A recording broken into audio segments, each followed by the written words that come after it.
हाँ भाई, सेकंड भी बना रहा हूँ। क्या हाल चाल है? बारिश वारिश हो नहीं रही है, लाइटें भी आ चुकी हैं, फिर भी तुम लोग लॉगिन नहीं हुए हो, क्या मसला है भाई?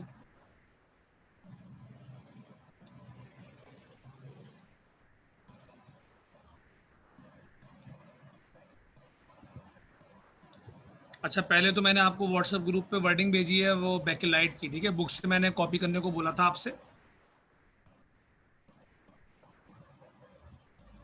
और साथ में वर्डिंग मैंने कल नहीं लिखवाई थी, तो वो बुक से आप कॉपी कर लेंगे उसकी इक्वेशन। और वर्डिंग मैंने आपको लिख के दे दी है, जिसके पास इक्वेशन वो ना हो, बुक ना हो, फिर वो वेट करेगा। मैं अपनी बुक से फिर पिक्चर लेके भेज दूंगा, अभी मेरे जहन में नहीं था। तो वर्डिंग मैंने भेज दी है, वहां से लिखेंगे आप, ठीक है?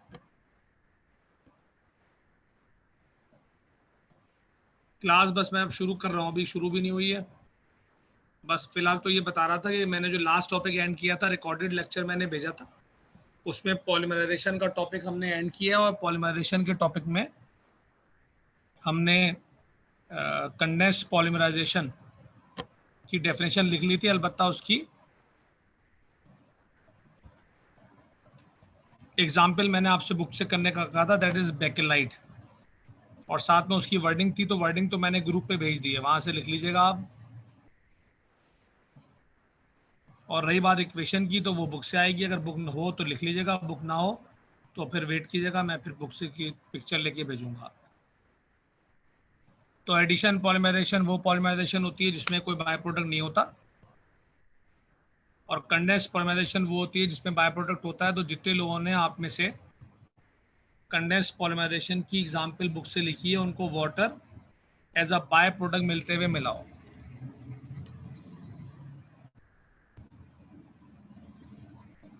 तो किसी को पॉलीमराइजेशन में कॉन्सेप्ट में कोई मसला, मोनोमर क्या होते हैं, पॉलीमर क्या होते हैं, ज्वाइनिंग कैसे होती है, बॉन्ड टूटना, ये वो सारी बातें क्लियर है? अगर कोई मसला है तो सवाल कर लें, सवाल मना नहीं है। रिपीट मैंने मना किया था आपको, मैंने वॉइस मैसेज भेजा था ग्रुप पे कि रिपीट नहीं होगा, रिकॉर्डेड लेक्चर सब देखें। रात 9 बजे के आसपास वो मिल गया था, पूरा दिन मिला था आपको पढ़ने देखने के लिए। हाँ, अलबत्ता अगर आपने वो लिखा है, लेक्चर देखा है और कोई मसला हो रहा है उसमें कहीं आगे पीछे, तो आप पूछ सकते हैं। अब आ चुके तादाद लोगों की आधी तादाद है, कहीं लाइट होगी, कहीं नेट का मसला होगा, बहरहाल कुछ लोगों ने जानबूझ के भी नहीं ज्वाइन किया होगा, वो एक अलग बात है। तो अब एक टॉपिक पढ़ेंगे हम, पायरोलिसिस, जो इसके बाद का है, वो खत्म होगा तो लेक्चर एंड कर देंगे। तो कंपैरेटिवली छोटा लेक्चर है आज का।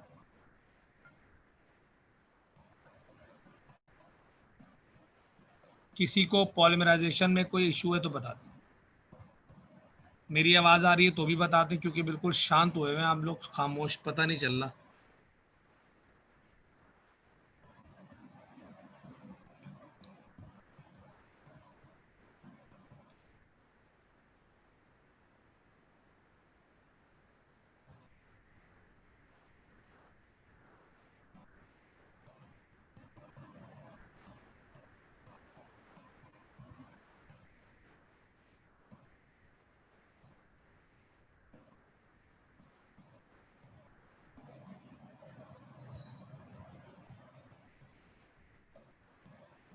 क्या हो गया भाई? तीन ही मॉलिक्यूल है, तीन से ज्यादा मॉलिक्यूल कहाँ से आ गई? ये आ गई बेंजीन की डायग्राम। कहाँ तीन? तीन से ज्यादा कहाँ दिख रहे हैं? तीन इथाइन के मॉलिक्यूल हैं। C2H2 इथाइन होता है, ट्रिपल बॉन्ड होता है इथाइन में। इतनी खूबसूरत परफेक्ट डायग्राम बनी हुई है। बड़ा करके दिखाएं आपको? बड़ा ऐसा करो, बोलोगे तो ऐसा करते हैं, बड़ी करके दिखाते हैं।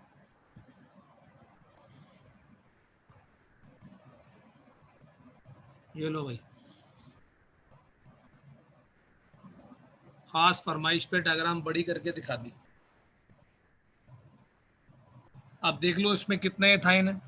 एक इथाइन में दो कार्बन होते हैं, तो कितने इथाइन है यहाँ पे? चार कहाँ से हो गए?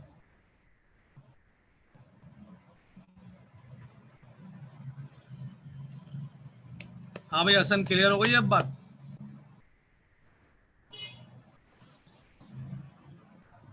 तो तीन इथाइन है, एक इथाइन में दो कार्बन होते हैं, तो टोटल मिला के कितने इथाइन हो गए? छह इथाइन हो गए। 6 एथाइन बोल रहा हूँ, 6 कार्बन हो गए, 6 कार्बन को बेंजीन बोलता हूँ। हाँ भाई, तो पॉलीमराइजेशन सबको क्लियर है। अब आप हेडिंग डाल दें नेक्स्ट पायरोलिसिस। शाबाश। जिस तरह पॉलीमराइजेशन 4 नंबर का टॉपिक है, इसी तरह पायरोलिसिस भी 4 नंबर का टॉपिक है। होमोलोगस सीरीज ऑलरेडी पढ़ चुके हैं हम।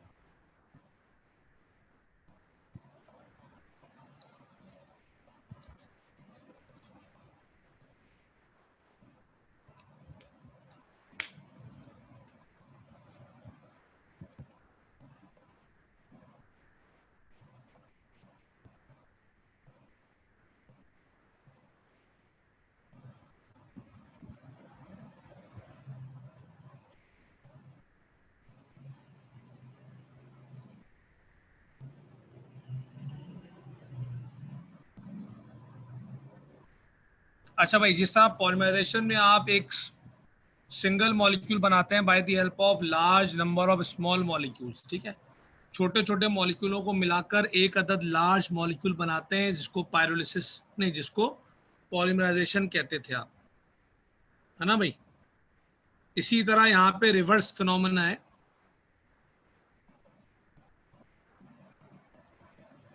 सिर्फ यहाँ पे मोनोमर और पॉलीमर का कॉन्सेप्ट नहीं है, स्मॉल और लार्ज चेन का कॉन्सेप्ट नहीं है सच,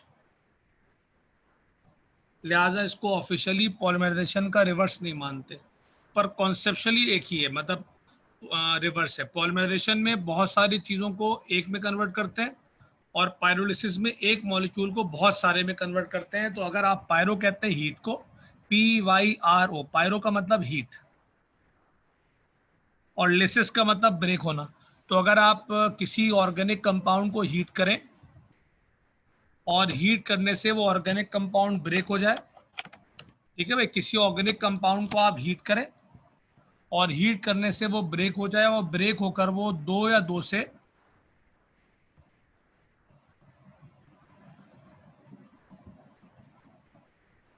तो ब्रेक होकर अगर वो दो या दो से ज्यादा कार्बन मॉलिक्यूल्स बना ले, कभी कभार हाइड्रोजन गैस भी साथ में होती है, जैसे एग्जाम्पल में दिख रहा है, तो इसको आप बोलते हैं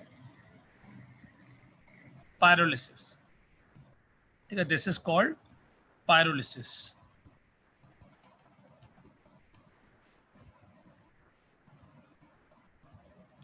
तो एक ऐसा फिनोमेना जिसमें बहुत सारे दो या दो से ज्यादा कंपाउंड बनाए जाएं किसी एक सिंगल ऑर्गेनिक कंपाउंड को ब्रेक करके, और जाहिर सी बात है बोलने से तो ब्रेक होगा नहीं, हीट करके ब्रेक करना पड़ेगा, तो हीट करके ब्रेक करेंगे, इसको बोलते हैं पायरोलिसिस। अब आम तौर पे जो ब्रेक हो रहा होता है वो लॉन्ग चेन होता है, और जो बनते हैं वो कंपैरेटिवली स्मॉल चेन होते हैं, पर ये लाजमी नहीं है, इसीलिए इसको मोनोमर और पॉलीमर के टर्मिनोलॉजीज इस्तेमाल करना यहाँ मना है। अब एग्जाम्पल से मैं अपनी ये बात साबित भी करूंगा जो मैं बोल रहा हूँ। अच्छा, अब जिस कंपाउंड को आप ब्रेक करवा रहे हो, अगर वो अल्केन है, यानी जिस कार्बन कंपाउंड को तोड़ रहे हो आप, वो अगर अल्केन है, तो इस पायरोलिसिस का दूसरा नाम पड़ जाएगा क्रैकिंग, जिसको मैंने हाईलाइट किया हुआ, बोल्ड किया हुआ, बड़ा किया हुआ। अगर ब्रेक होने वाला कोई सा भी है तो पायरोलिसिस कहलाएगा, ब्रेक होने वाला अल्केन है तो पायरोलिसिस तो कहलाएगा, साथ में उसका एक और ऑप्शनल नेम है क्रैकिंग। और साथ में किताब ये भी बताती है, ऑब्जेक्टिव के लिए ध्यान में रखें कि जब कोई अल्केन ब्रेक होता है तो नए अल्केन्स बनते हैं, अल्कीन्स बनते हैं, और हाइड्रोजन गैस बनते हैं। ठीक है भाई, सेकेंड अभी वन। तो पढ़ाई कोई बहुत टफ नहीं है, सुकून की पढ़ाई है, एक दफा में सुनने से समझ में आती है।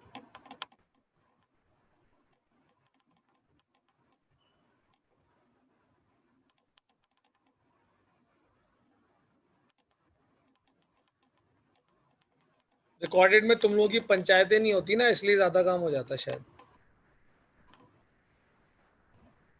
समझ रहा है। काम की टेंशन नहीं, समझने पे जोर दो,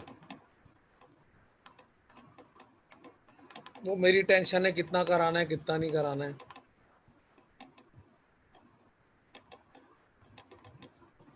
चलो जी, तो एक दफ़ा और सुन लें सब लोग, फिर मैं लिखवाऊंगा, फिर क्वेश्चन लेता हूँ आपके कि एक ऐसा फिनोमेना जिसमें एक सिंगल कार्बन कंपाउंड होगा, उसको आप हीट करके ब्रेक करोगे, ब्रेक करके वो 2 या 2 से ज़्यादा कार्बन कंपाउंड्स आपको देगा और साथ में कभी हाइड्रोजन गैस भी बनती है, तो this phenomena is called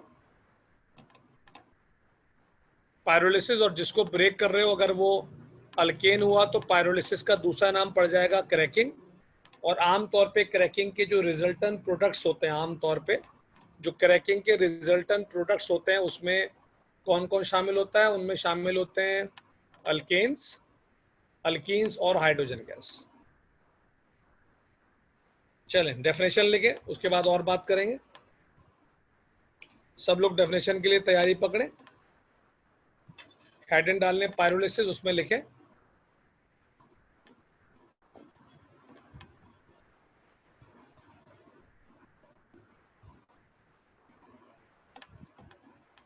a chemical phenomena in which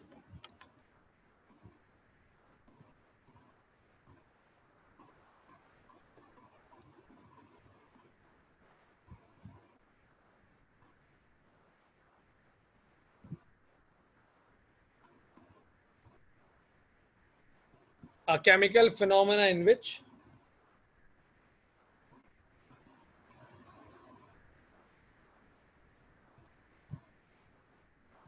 a chemical phenomena in which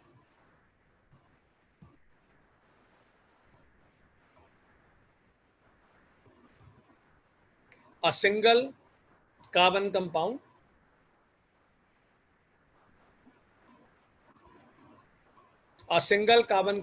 is converted into a single carbon compound is converted into a single carbon compound is converted into two or more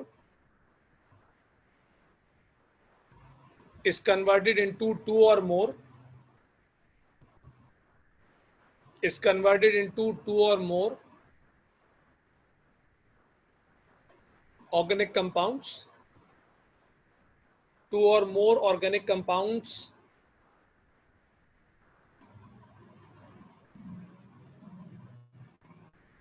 two or more organic compounds by heating, two or more organic compounds by heating called pyrolysis. Two or more organic compounds by heating called pyrolysis.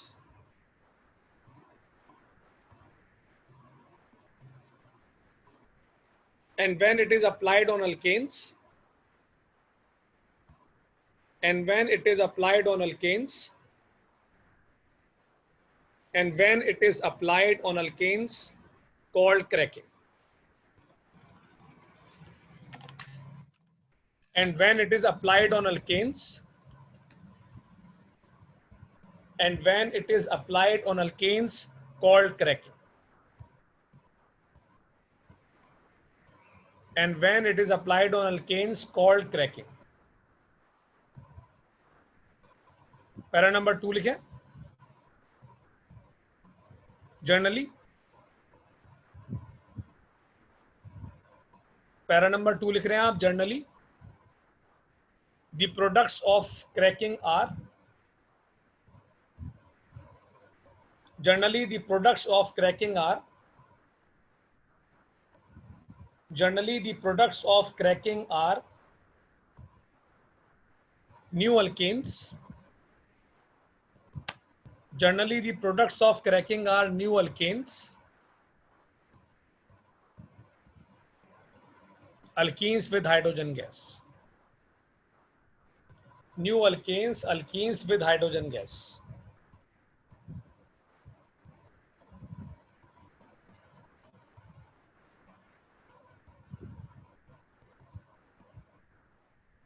अब ये जो आखिरी paragraph लिखा हुआ है ये तो आप यहीं से कॉपी करें, डिकम्पोज मॉलिक्यूल वाला।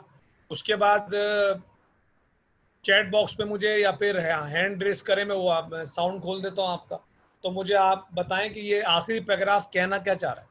पहले तो कॉपी कर लें, फिर मुझे बताएं ये कहना क्या चाह रहा है। शाबाश।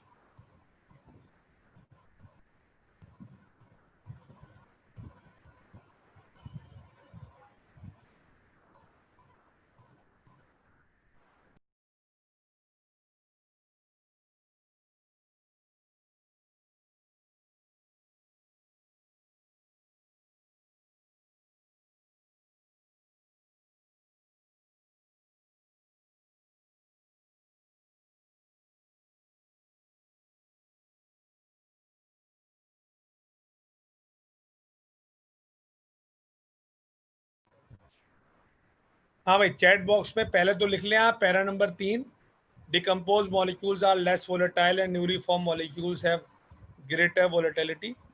ये लिख लें आप, फिर मुझे चैट बॉक्स में या फिर माइक के थ्रू बताएं कि इसका मतलब क्या है।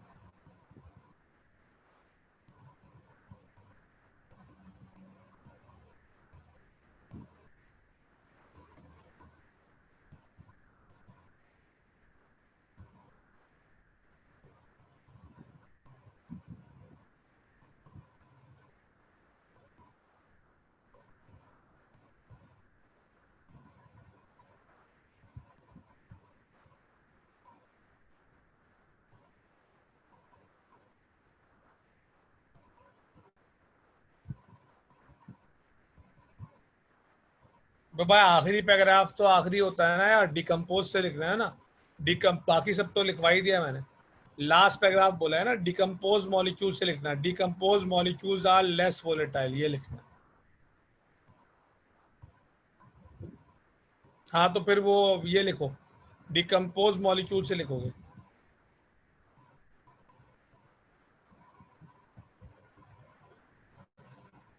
पैरा नंबर 3 है ये, और इसका मतलब पूछा है मैंने, अभी तक तो जवाब नहीं आया किसी का।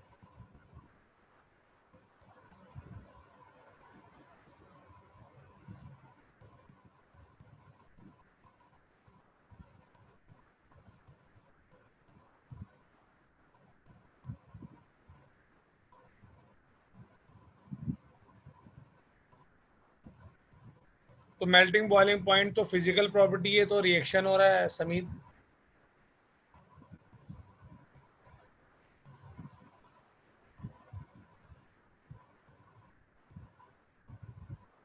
हाँ बिलाल बताओ,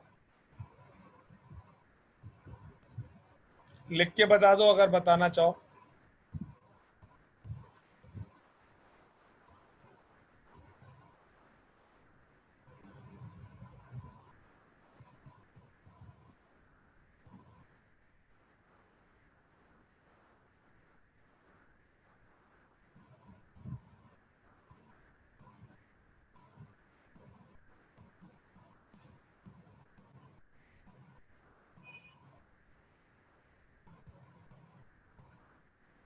हाँ भाई, बिलाल जवाब देना चाह रहा है।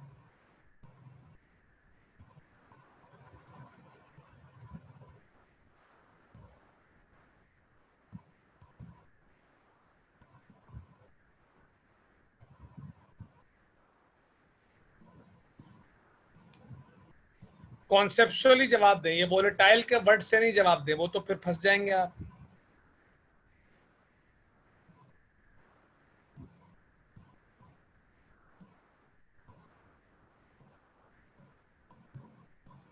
न्यू मॉलिक्यूल में फोर्स ऑफ अट्रैक्शन कम होगी तो फिर तो वॉलेटिलिटी कम होनी चाहिए ना, इसमें तो लिखा हुआ है ज्यादा है।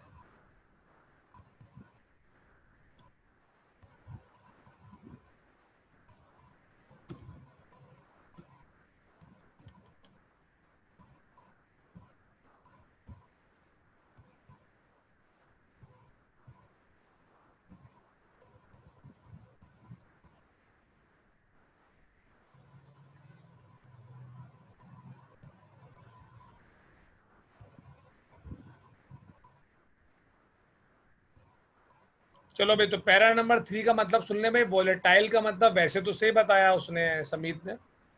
वोलेटाइल कहते हैं बॉइलिंग पॉइंट, मेल्टिंग पॉइंट ज्यादा कम होने का ना। जो ज्यादा वोलेटाइल होगा वो जल्दी बॉयल होगा, जो कम वोलेटाइल होगा। पर यहाँ पे जो सेंस है ना, वो स्ट्रेंथ से मुराद है। जिसकी स्ट्रेंथ ज्यादा होगी उसका बॉइलिंग पॉइंट भी ज्यादा होगा। तो पॉइंट ये कह रहा है कि हीट तो आप कर रहे हैं ना, हीट करने से जो ब्रेक हो जा रहा है समझो वो कमजोर है, और जो ब्रेक नहीं हो रहा, बन रहा है फिर भी ब्रेक नहीं हो रहा, वो मजबूत है। तो इसका मतलब ये हुआ कि जो मॉलिक्यूल ब्रेक हो रहा है उसकी वोलेटिलिटी कम, का मतलब उसकी ताकत, स्ट्रेंथ कम है। और जो नया बनेगा उसकी ताकत ज़्यादा है, क्योंकि वो हीट बर्दाश्त करके दोबारा से ब्रेक नहीं हो रहा। ये इसका मतलब है, ऑब्जेक्टिव वगैरह में काम की बात है।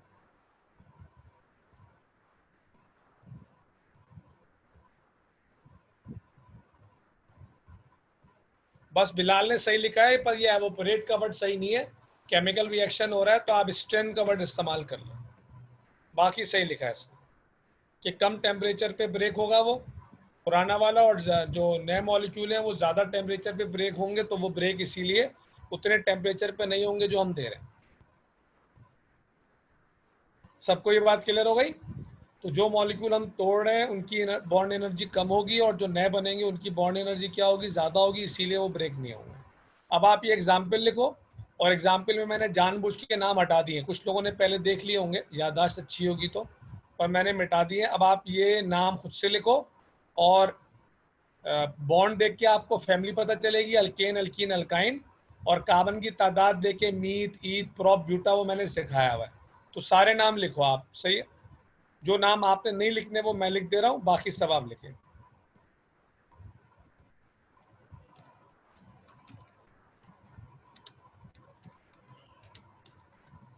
दोनों इक्वेशन कॉपी करें लेबलिंग के साथ।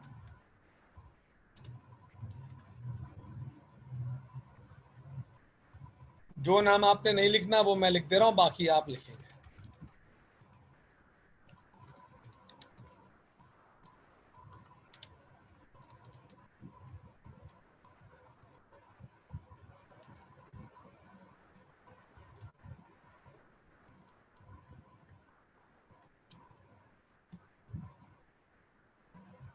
चलें, शाबाश।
हाँ भाई, चैट बॉक्स पे नाम लिखो। रिएक्शन नंबर 1 में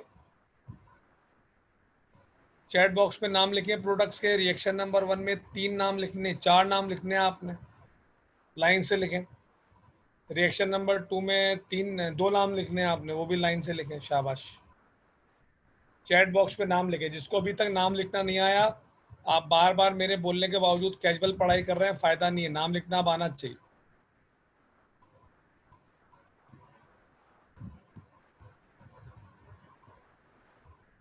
नेट पे तो फिजिकल प्रॉपर्टीज के लिहाज से आ रही होगी ना समीत, तो हमें तो कॉन्सेप्चुअली लिखना है, वो तो बॉइलिंग पॉइंट के लिहाज से आ रही होगी।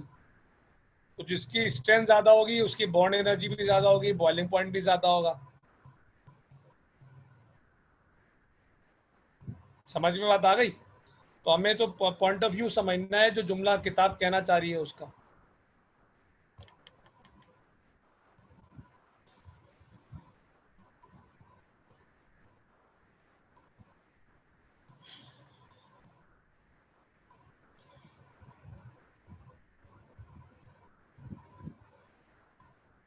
हाँ भाई, अभी तक किसी ने चैट बॉक्स पे लिख के नहीं दिखाया। चले मैं लिखता हूँ ताकि बात फाइनल करें। अच्छा, जिन्होंने सही लिखा है अच्छी बात है, जो नहीं लिख पा रहे बहुत बुरी बात है, आपको इतने मामूली काम आने चाहिए।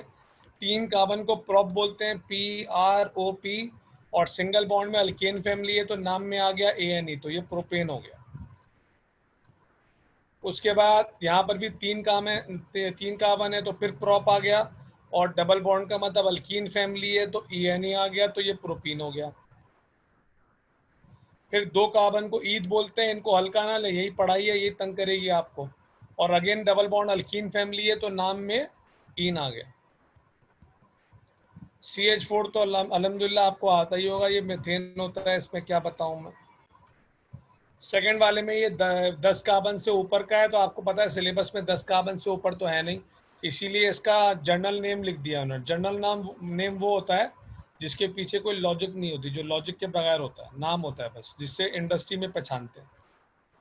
अच्छा, अब ये देखो, ये C7H16 में कोई बॉन्ड शॉन्ड तो बना हुआ नहीं है, ये तो पता है कि हेप्टा आएगा, दोनों में 7 कार्बन है, पर फैमिली कैसे पिक करें, तो मैंने रिकॉर्डेड लेक्चर में सिखाया था आपको कि अगर कार्बन के डबल हाइड्रोजन है तो अल्कीन होगा, डबल से हाइड्रोजन ज्यादा है तो अल्केन होगा, डबल से हाइड्रोजन कम है तो अल्काइन होगा। एक दफा और सुन लो मैंने क्या बोला, अगर कार्बन जितने हैं उसके एग्जैक्टली डबल हाइड्रोजन है, मसूद तुमने ब्यूटीन गलत लिखा है, बाकी सब सही है, एथीन होगा ना 2 कार्बन वाला, बाकी सब ओके है तुम्हारा, शाबाश। ये ब्यूटीन तुम्हारे जहन में कैसे आया, ये मुझे हैरानी है। अच्छा जी,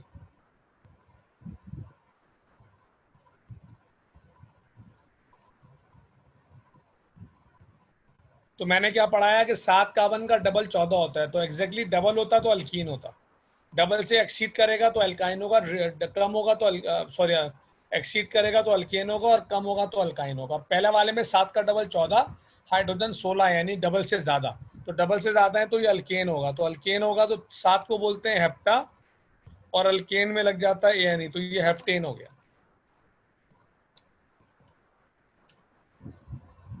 इसी तरह यहाँ पे 7 को बोलेंगे हेप्टा, और एग्जैक्टली 7 का डबल है तो 7 का डबल क्या होता है, अल्कीन होता है, तो अल्कीन में ये नहीं आता तो ए और ई एक साथ लिखते नहीं है, तो ये हेप्टीन हो गया। चले, अच्छा, इट फर्दर करेक्ट नाम नहीं है, सिर्फ ये बता रहा है कि जो C15H30 है इसको मजीद ब्रेक कर सकते हैं आप, ठीक है, ये बता के आ रहा है कि C15H30 को मजीद ब्रेक किया जा सकता है। कौन आप में से बता सकता है कि ये इट फर्दर करेक्ट में लॉजिकल मिस्टेक है, वो क्या है? किताब में लिखा हुआ है तो मेरी मजबूरी है लिखना, पर इसमें एक लॉजिकल मिस्टेक है। इट फर्दर करेक्ट की मिस्टेक बताएं चैट बॉक्स में।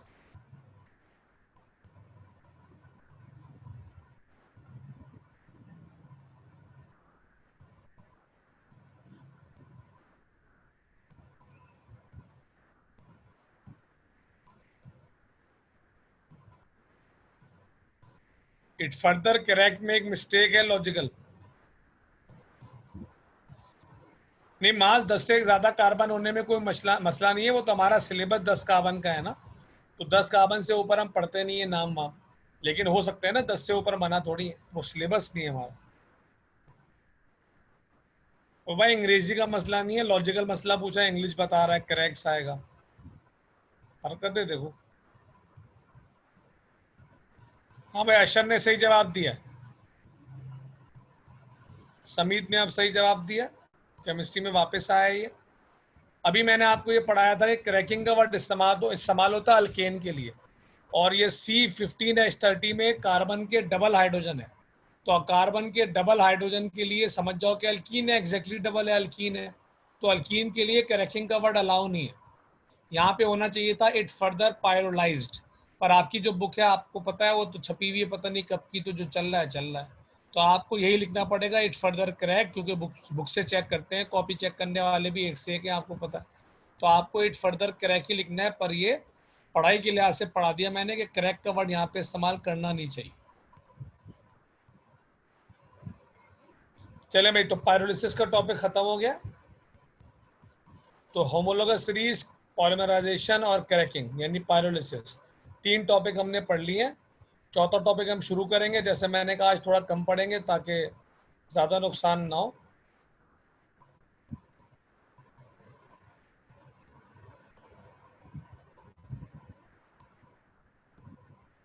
हाँ, 4 नंबर का है, पर इसमें इसकी इंपॉर्टेंस लिखनी है, मतलब यानी थोड़ा बहुत इसमें नोट्स में से लिखना है, वो मैं आपसे शेयर करूँगा। जितना आपने अभी लिखा है वो 4 नंबर का नहीं है, इसमें लिखने का काम थोड़ा और ऐड होगा अभी अगले टॉपिक से।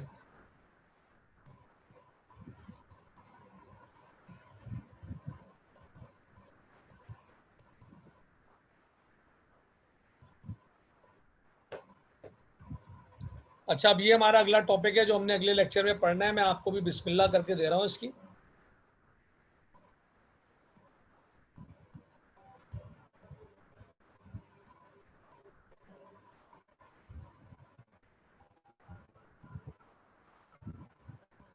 अजान हो जाए तो बात करते हैं।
अच्छा भाई, दो कार्बन को ईथ बोलते हैं, डबल बॉन्ड अल्कीन फैमिली है, तो अल्कीन में ये नहीं आता है तो इथीन हो गया, ठीक है। और अशर के सवाल का जवाब क्या है? अशर के सवाल का जवाब मैंने बातों बातों में दिया था, पहले फिर दे देता हूँ कि ये ऑफिशियली अपोजिट नहीं है। इस हद तक ठीक है कि वहाँ पर छोटे मॉलिक्यूल मिलके एक सिंगल मॉलिक्यूल बनाते हैं और यहाँ पे सिंगल मॉलिक्यूल ब्रेक होके मॉलिक्यूल बनाता है, पर ये अपोजिट नहीं है एक दूसरे के, इसलिए कि अपोजिट होते तो एक का रिएक्टेंट दूसरे का प्रोडक्ट होता और दूसरे का प्रोडक्ट पहले का रिएक्टेंट होता, तो अपोजिट नहीं है। मिसाल के तौर पे आपने इथीन से पॉलीथीन बनाया कल, तो अगर आप पॉलीथीन से वापस इथीन बनाना चाहेंगे तो नहीं मिलेगा। इसी तरह आपने यहाँ पे हेप्टेन, हेप्टीन, बल्कि इसका तो नाम नहीं है, तो अब आप ऊपर वाले पे आ जाएं, चलें। तो आपने प्रोपीन, इथीन और मीथेन और हाइड्रोजन बनाया प्रोपेन से, तो इन चारों को मिला के प्रोपेन बनाना चाहेंगे तो नहीं बनेगा। तो इसका मतलब ये हुआ कि ये एक दूसरे के ऑफिशियली अपोजिट नहीं है, क्योंकि ये रिएक्शन के लिहाज से अपोजिट दिखाई नहीं देते। अगर अपोजिट होते तो उस तरह से होते जैसे हाइड्रोलिसिस और न्यूट्रलाइजेशन है, कि न्यूट्रलाइजेशन का रिएक्टेंट हाइड्रोलिसिस का प्रोडक्ट है, हाइड्रोलिसिस का रिएक्टेंट न्यूट्रलाइजेशन का प्रोडक्ट है, पर यहाँ ऐसा नहीं है, ठीक है। तो इसीलिए ऑफिशियली एक दूसरे के अपोजिट प्रोसेस नहीं माने जाते। ठीक है, दोनों के सवालों के जवाब मिल गए भाई।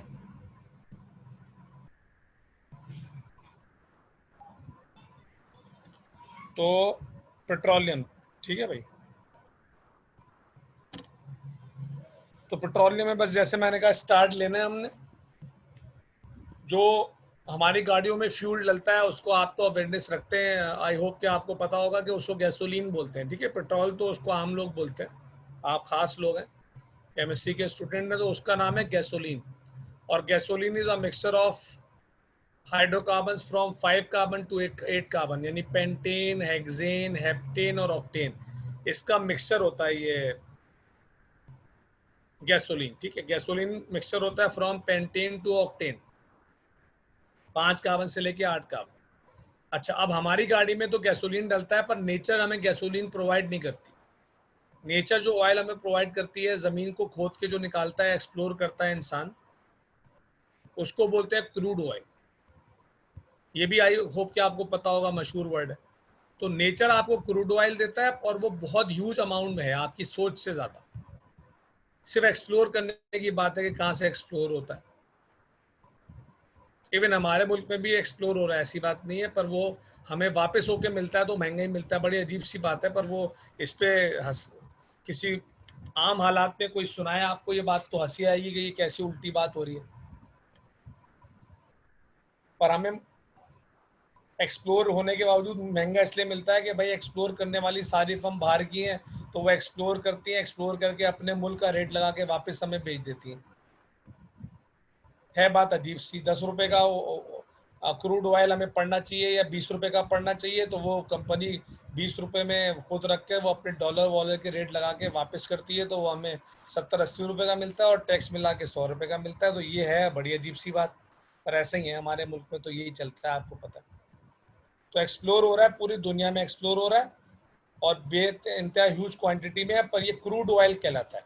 अब क्रूड ऑयल को गैसोलीन में कन्वर्ट करने के, एफिशिएंट गैसोलीन में कन्वर्ट करने के 5 स्टेप्स हैं, जिन पे तफसील से बात करेंगे हम अगले लेक्चर में। Refining, fractional distillation, cracking, reforming और एंटी नॉकिंग एजेंट।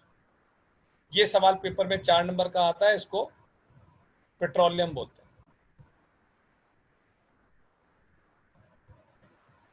हर हेडिंग में थोड़ा थोड़ा स्टफ पढ़ना है आपको। जैसे पहली हेडिंग का स्टाइल बता के आपको मैं लेक्चर एंड करूंगा कि जो क्रूड ऑयल आपको मिलता है ज़मीन से, जाहिर सी बात है उसमें सॉल्ट्स होते हैं और उसमें सैंड होती है, यानी उसमें सॉलिड इम्प्योरिटीज़ होती हैं। और ये क्रूड ऑयल जो होता है ये लिक्विड होता है, और उसमें सॉलिड इम्प्योरिटीज़ होती हैं, उसमें सॉल्ट्स होते हैं क्योंकि ज़मीन से मिल रहा है, और साथ में मिट्टी होगी।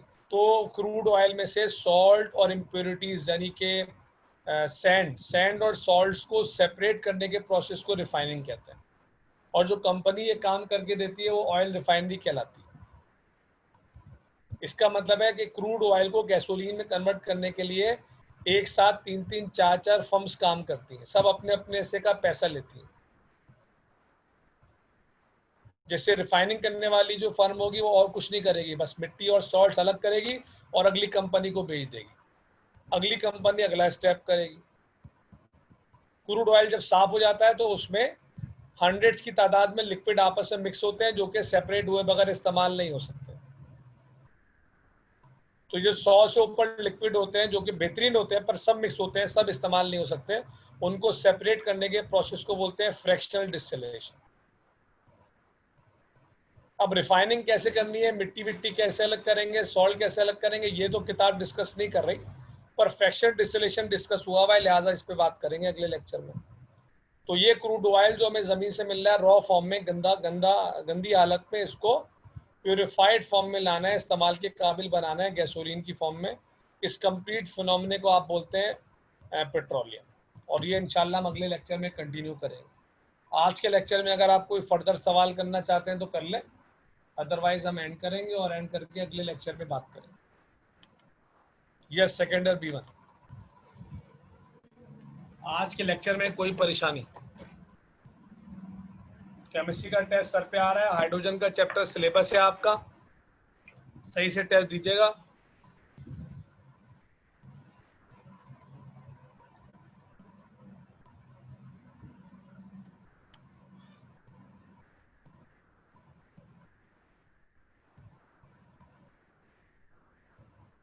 मास क्लियर हो गया तुम्हारे को सब?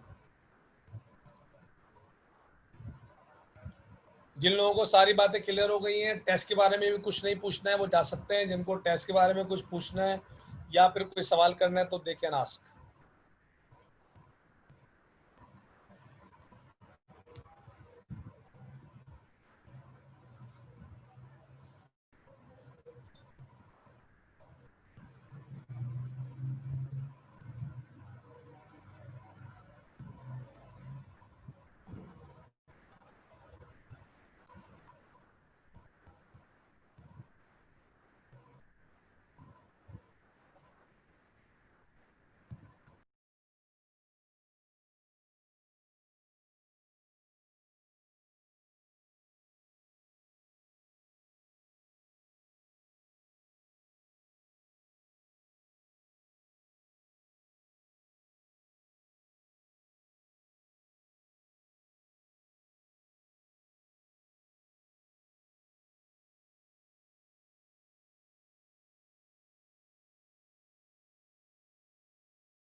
ठीक है भाई, चलो अब अगले वीक मुलाकात करेंगे। कोई भी मसला और टेस्ट से रिलेटेड तो सवाल कर लेना। ओके, अल्लाह हाफिज़।